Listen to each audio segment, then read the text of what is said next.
Hey guys, it's Sega Cam, and I thought I would actually share with you a quick and fun and easy way how to earn bells on the GameCube version of Animal Crossing. Now, if you guys never did play the GameCube version, but played the Wii version, give the GameCube version at least a chance. Like, even as well, though, there's even NES games in this thing. That's one thing that they took out of the Wii version, and I was really disappointed. But the GameCube version is a lot of fun, at least. There's even a buried glowing spot where you can actually find 1,000 bells every day. But that's besides the point, though. Anyway, though, the only way that you can earn this way that on how to earn bells, the fun, most fast and fun and easy way is this and this. Yes, you're gonna need a Game Boy with the cables. So if you don't have one of these, then I feel sorry for you guys then. But anyway, though, I do know a really quick and easy fun trick how to do this. Now, as well, though, once you finally plug this thing into your game, once you plug this thing into your Nintendo GameCube system with your Game Boy plugged into it as well, you're also going to need to take the cartridge out, otherwise it won't work whatsoever. You'll just end up playing the game on this thing. So make sure before you turn your Game Boy on, make sure to take the cartridge out. Yeah, just be stuck with the normal Game Boy screen. If you get the one with the Nintendo logo on the bottom, things are you have a cartridge in there and then it'll just go to the game. Anyway, though, anyway, once you right before you go to your island, though, make sure to make sure to take all the fruit that you have in your town with you right before you go. Like, load up on as much fruit as you can right before you leave for the island. That's the only trick that you have to do.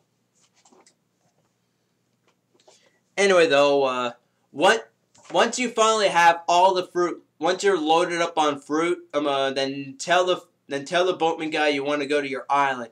As soon as you arrive there, though, you'll only have like one neighbor on your island, and of course your house on the island as well. But nothing special is inside your house, though. Just instead, though, you only get 4 Hawaiian shirts, and only 2 are going to be red and 2 will be blue. So there's nothing special inside your house. I guess you could just redecorate it, just like your actual house in the game. And just like the same on the Wii version. But anyway, though, besides that, though, like I said, once you arrive on your island, drop off all the fruit that you carried. And as well, there should be some coconut trees there as well. So shake off all the coconuts and then drop them, and then put them in the spot where you dropped all the fruit. Yeah, it's actually best to put them in a certain spot where there's not too many trees blocking the way or anything at all. But once you finally drop off all the fruit and then shake off all the coconut trees and put them right where the fruit is, leave your island, and then once you get back there, the boatman guy will say if he wants you to transfer the island data right to your Game Boy, say yes. Right before you leave, then all the data should be going right to your Game Boy. And then after that, you can finally watch what's happening on your island through your Game Boy. Now, once you finally leave now it might be best to do this after you see yourself in the boat going right back to your town, I should say. Once you see yourself going right back to your town, just you can finally fiddle whatever you can actually fiddle around you can fiddle around what's happening on your island. Most likely, though, here's what you do, though. If you actually move the cursor over your neighbor's house and then click on it with the A button, your neighbor will finally leave her house, or he or she, I don't know who it'll be on your island.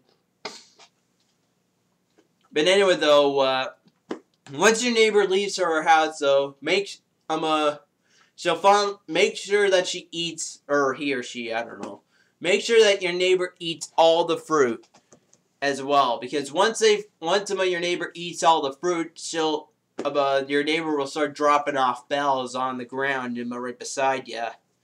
it may not happen for like the first few, but after like the second or third of a piece of fruit that your neighbor eats, your neighbor will start dropping bells on the ground. And the good thing is once you finally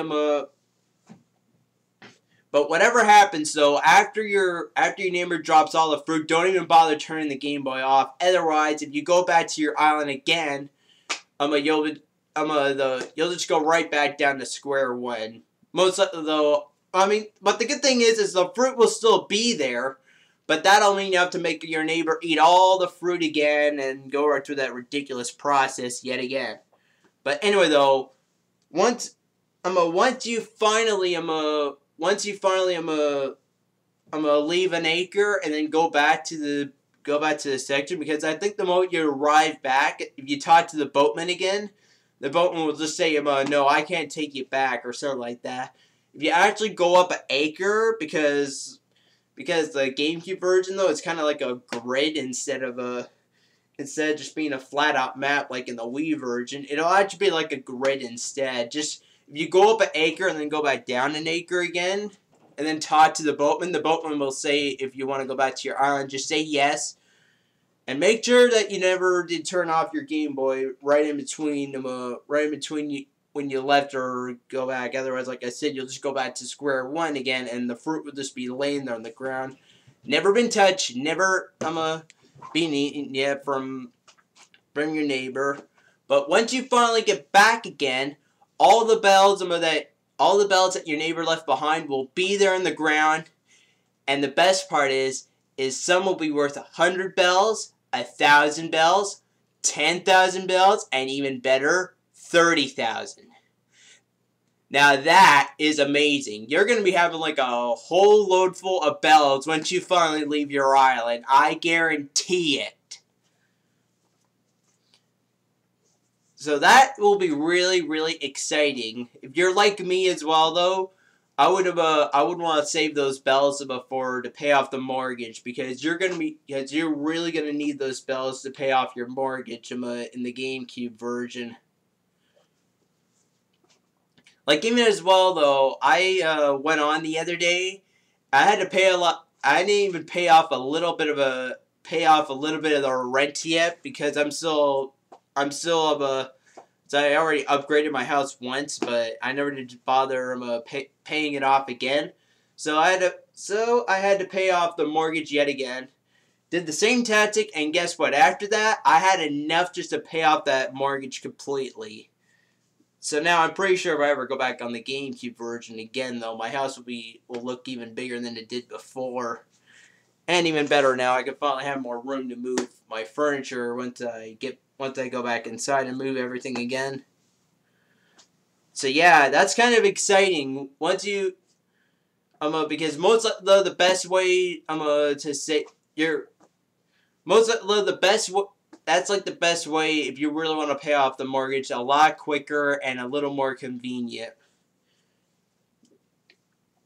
Otherwise, though, if you're going to go try paying off the mortgage, you're going to be doing it for like a long time. It gets boring real quick, believe me.